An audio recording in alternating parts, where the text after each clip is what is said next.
Welcome. In this video, we'll look at the differences between AMD's Secure Encrypted Virtualization, SEV, and Intel's Trust Domain Extension, TDX, and try to get a better understanding of these two technologies. We discussed how a confidential VM works in the earlier video, but we'll give you a quick high-level overview of the life cycle of a confidential VM to refresh your memory and outline the similarities of these two technologies. If you don't want to see it again, feel free to skip it. At the start, the hypervisor provides the resources like memory for the VM. For those who don't know what a hypervisor is, simply put, the hypervisor is responsible for managing the virtual machines on the host computer. It allocates hardware resources to them and ensures that they are used as efficiently as possible. Then the hypervisor calls the security module to generate an encryption key for the VM. In SEV, it's called the AMD Secure Processor, ASP for short, and TDX, it's a TDX module. A security module in general is a dedicated security unit that is integrated into the processor. It acts as a kind of trusted environment within the system that takes on security critical tasks. The key that the security module created and then used to encrypt and decrypt the memory that is assigned to the virtual machine in real time. So only the virtual machine and the CPU can access. After that, a verified boot process is launched to prove the integrity of the virtual machine and the software running on it via remote attestation. If there are no problems with the verification process, the operating system running on the virtual machine gets launched. While the virtual machine is running, the memory is continuously being encrypted and the integrity of its memory pages is monitored by the security module or physical metadata table in TDX. If an unauthorized change to the memory is detected, it can lead to an immediate termination of the virtual machine to ensure its security. When the virtual machine is shut down or terminated, all allocated memory areas are cleaned up and the memory encryption key is deleted as soon as the virtual machine is no longer in use. This prevents an attacker from accessing the encrypted memory, even if they get their hands on the physical memory modules. Now to the differences between these two technologies. We have 5 differences we will talk about, starting by the architecture of the security module. SEV uses the ASP integrated into the processor, which acts as the central component for managing the security functions. It controls access to security critical resources and manages memory integrity.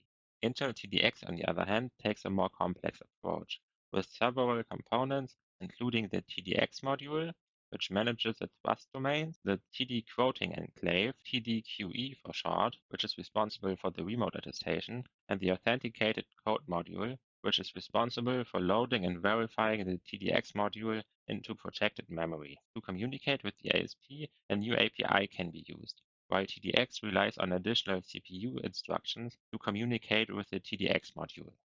Now let's talk about the differences in the memory integrity protection. SEV, more specifically, its newest version, SEV SNP, protects memory integrity by introducing a reverse map table. This table tracks the ownership and mapping of each memory page to a specific VM. To do that, it has an entry for each physical memory page that stores information about which VM this page belongs to and in which security context, for example, normal memory or encrypted memory, the page is used in. It ensures that only the rightful owner of a page can write to it. For memory access, SEV checks whether the access originated from the correct VM and if the memory allocation is correct. This works in the following way. The first step is to translate the guest virtual address into the guest physical address. This is done by the page table managed by the virtual machine. The guest physical address is then translated into the physical address of the host. This is done using the nested page table, which is managed by the hypervisor.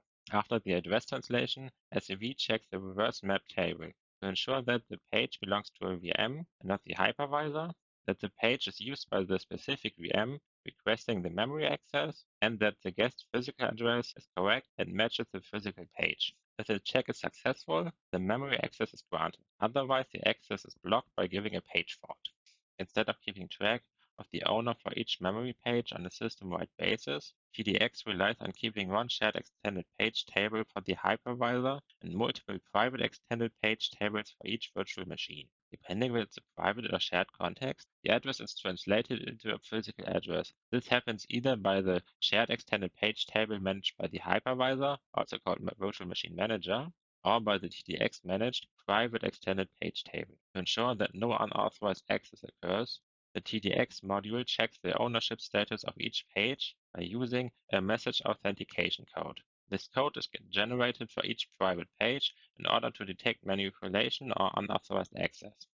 SEV introduces 4 virtual machine privilege levels, VMPL for short, with its newest version SNP. With these, it's possible to fine-tune access rights within a VM. So it's possible to define different security levels within the virtual machine, with VMPL 0 representing the highest security level and VMPL 3 the lowest. This enables a virtual machine to implement internal security mechanisms that allow sensitive operations to be isolated from less privileged parts of the virtual machine.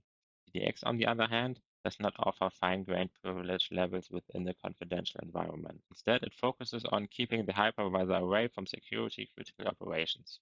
So there's less flexibility within the virtual machines of TDX regarding the definition of privilege levels compared to SEV.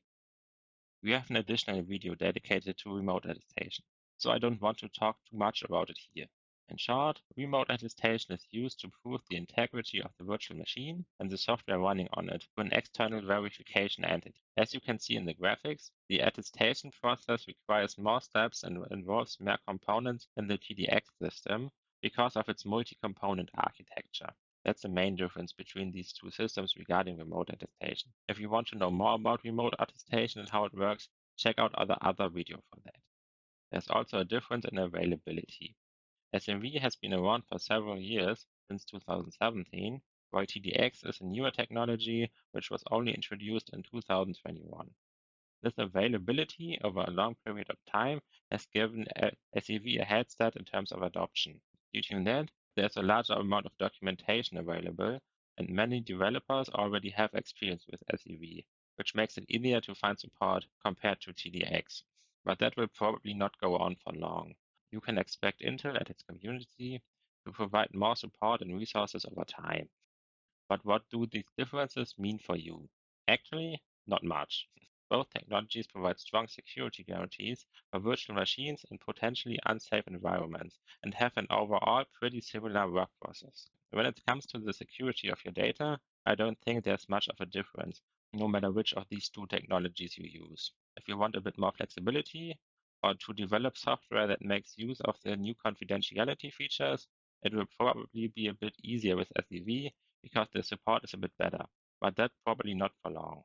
And if you want a more isolated system, go for TDX. That was our comparison between AMD's SEV and Intel's TDX. I hope you have now a better understanding of these two technologies and what sets them apart. Thanks for watching.